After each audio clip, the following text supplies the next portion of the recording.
శేఖర్ కమ్ల అతడు పెద్ద star director. కానీ అతడి జీవితం ఎంతో సింపుల్ గా ఉంటుంది. డైరెక్టర్లంతా జూబ్లీ హిల్స్, బంజారా హిల్స్ లో ఉంటే ఆయన మాత్రం పద్మారావు నగర్ లోనే ఉంటారు. ఆ బార్డర్ దాటి బయటకు రారు. సెలబ్రిటీ కల్చర్ లోనూ పెద్దగా కనిపించరు. విఐపీలు, వివిఐపీలు అంటూ ఆయనకు తెలియదు. ఆయన డిక్షనరీలో ఈ పదాలకు చోటే లేదు. శేఖర్ కమ్ముల విలువలకు దర్శక దిగ్గజం రాజమౌళి సైతం ఫిదా అయిన వారే. ఇటీవలే ఓ ఈవెంట్ లో కమ్ముల వ్యక్తిత్వాన్ని ఉద్దేశించి రాజమౌళి ఎంతో గొప్పగా మాట్లాడారు. తాజాగా యువ సామ్రాట్ నాగ చైతన్య కూడా కమ్ముల సింప్లిసిటీకి ఫిదా అయ్యాడని ఆయన మాటల్ని బట్టి అర్థమవుతోంది.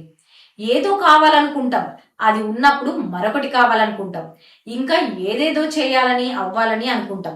కానీ మీతో లవ్ స్టోరీ జర్నీ చేసినప్పుడు, మీ అందరినీ అక్కడ చూసినప్పుడు చాలా సంతోషంగా ఉన్నారు. ఎలాంటి ఎక్స్పెక్టేషన్స్ లేవు, సింపుల్ గా బ్రతికేస్తున్నారు. వాళ్ళెవరు ఏం కోరుకోవడం లేదు. ఇవన్నీ చూసి నేను ఎంతో రియలైజ్ అయ్యాను. మీ గ్యాంగ్ అందరినీ చూసిన తర్వాత నా ఖర్చులు కూడా తగ్గాయి. బ్రాండెడ్ ధరించాలనే ఆలోచన తొలగిపోయింది. ఇలా ఉండటం నిజంగా గొప్ప విషయం అని అన్నాడు. సెలబ్రిటీ వరల్డ్ దాటొచ్చి చూస్తే బయట ప్రపంచం ఎలా ఉంటుందో ఇండస్ట్రీలో కష్టపడి ఎదిగిన వారిని చూస్తే తెలుస్తుందన్నాడు.